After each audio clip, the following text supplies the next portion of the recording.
امام ابو حنیفہ رضی اللہ تعالیٰ عنہ کی ذات پر عمومی طور پر یہ الزام لگایا جاتا ہے کہ آپ رضی اللہ تعالیٰ عنہ قیاس کو، عقل کو قرآن و سنت پر ترجیح دیتے ہیں۔ ایسے لوگ ہر زمانے میں موجود تھے، امام ابو حنیفہ پر اعتراض کرنے والے۔ آپ کو پتہ ہے کائنات کا نظام ہے، جہاں اللہ والوں سے محبت کرنے والے موجود ہوتے ہیں، وہاں اللہ والوں سے نفرت اور عداوت رکھنے والے لوگ بھی موجود ہوتے ہیں۔ آپ کے زمانے میں بھی ایسے لوگ موجود تھے۔ انہوں نے جا کر حضرت امام جعفر صادق کے کان بھرے، ان کو شکایت لگائی کہ ابو حنیفہ جو ہے وہ حدیث پر قیاس کو ترجیح دیتا ہے، عقل کو ترجیح دیتا ہے، عقل سے شریعت کے مسائل ثابت کرتا ہے، حدیث کو نہیں مانتا۔ حضرت امام ابو حنیفہ رضی اللہ تعالیٰ عنہ کی ایک دن امام جعفر سے ملاقات ہوتی ہے۔ حضرت امام جعفر صادق رضی اللہ تعالیٰ عنہ نے کہا، یہ میرے پاس ہدایق الحنفیہ ہے، اس کا میرے پاس جو صفحہ ہے وہ صفحہ 124 ہے، جو نسخہ میرے پاس موجود ہے، صفحہ 124 ہدایق الحنفیہ۔ اس میں جو اس کے رائٹر ہیں، جو مصنف ہیں، وہ ہیں مولانا فقیر محمد جہلمی، یہ ان کی لکھی ہوئی ہے۔ اس میں یہ واقعہ موجود ہے جو میں پڑھ رہا ہوں۔ حضرت امام جعفر صادق نے کہا، ابو حنیفہ میں نے سنا ہے کہ تم قیاس کو ترجیح دیتے ہو، عقل کو ترجیح دیتے ہو، حدیث کو نہیں مانتے۔ حضرت امام صاحب رحمۃ اللہ تعالیٰ علیہ دو زانوں بیٹھ گئے، ادب کے ساتھ بیٹھ کر حضرت امام جعفر صادق کو کہا، حضور یہ میرے چند ایک سوال ہیں، ان کا مجھے جواب دے دیجئے۔ کہا پوچھئے بیٹا کیا پوچھنا ہے؟ آپ شاگرد بھی ہیں امام جعفر صادق کے پاس، آپ نے بیٹھا، آپ نے ان سے استفادہ بھی کیا ہے، ان سے فائد حاصل بھی کیا ہے۔ کہا پوچھئے کیا پوچھنا ہے؟ کہا حضور مجھے یہ بتائیں، مرد کمزور ہے یا عورت کمزور ہے؟ امام جعفر صادق رضی اللہ تعالیٰ عنہ نے کہا کہ عورت کمزور ہے، فطرتی نیچرل بات ہے، فطرتاً عورت کمزور ہے۔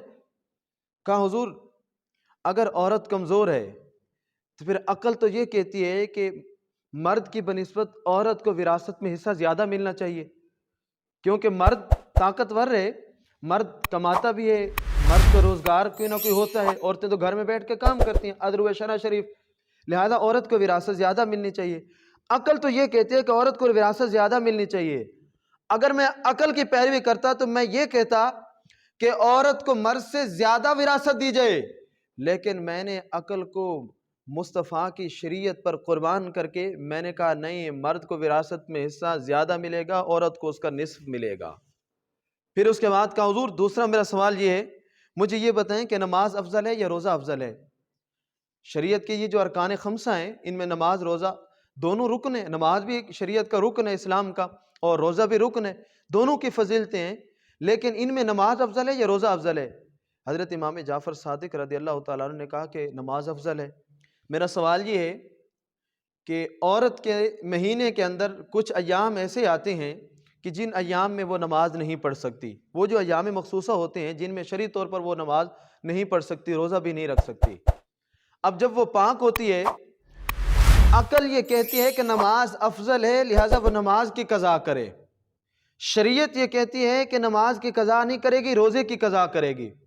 اگر رمضان کے دنوں میں عورت کے ساتھ ایسا واقعہ پیش آ جاتا ہے، وہ دن آ جاتے ہیں اور اس کے روزے رہ جاتے ہیں، تو ان روزوں کے بعد میں وہ قضا کرے گی، لیکن نماز کی وہ قضا نہیں کرے گی۔ زندگی میں کبھی بھی اگر ایسے دن آ جاتے تو نماز کی قضا نہیں ہے۔ اگر میں عقل کی پیروی کرتا، قیاس کو ترجیح دیتا، تو پھر میں یہ کہتا کہ وہ عورت نماز کی قضا کرے، روزوں کی قضا نہ کرے، لیکن عقل قربان کن بپیش مصطفیٰ۔ ابو حنیفہ کون ہوتا ہے جو قیاس کو، اپنی عقل کو حدیث رسول پر ترجیح دے؟ ایسا حضور کبھی بھی نہیں ہو سکتا۔ میں نے حضور کی شریعت کی فرما برداری کرتے ہوئے کہا عورت روزے کی قضا کرے گی، نماز کی کبھی بھی قضا نہیں کرے گی۔ تو تیسرا سوال حضور میرا یہ ہے، مجھے یہ بتائیے انسان کے جسم سے نکلنے والی نجاست میں سے پیشاب زیادہ نجس ہے یا منی زیادہ نجس ہے؟ منی زیادہ پلید ہے یا پیشاب زیادہ پلید ہے؟ حضرت امام جعفر صادق نے کہا پیشاب زیادہ پلید ہے۔ آپ نے فرمایا پھر عقل یہ کہتی ہے کہ پیشاب کے بعد غسل ہونا چاہیے۔ شریعت عقل یہ کہتی ہے کہ پیشاب کے بعد غسل فرض ہو، جبکہ شریعت یہ کہتی ہے کہ پیشاب کے بعد غسل فرض، منی کے بعد غسل فرض ہے۔ اگر انسان کے جسم سے منی نکلتی ہے تو پھر غسل فرض ہے۔ کہ حضور عقل پہ، اگر میں عقل پہ اعتماد کرتا اور قیاس کو ترجیح دیتا تو پھر میں یہ کہتا کہ جناب پیشاب کے بعد غسل فرض ہوگا، لیکن میں نے اپنی عقل کو مصطفیٰ کے قدموں پہ قربان کیا ہے۔ میں نے کہا نہیں، جب انسان کے جسم سے منی نکلے گی تب غسل فرض ہوگا۔ حضرت امام جعفر الصادق رضی اللہ تعالیٰ عنہ نے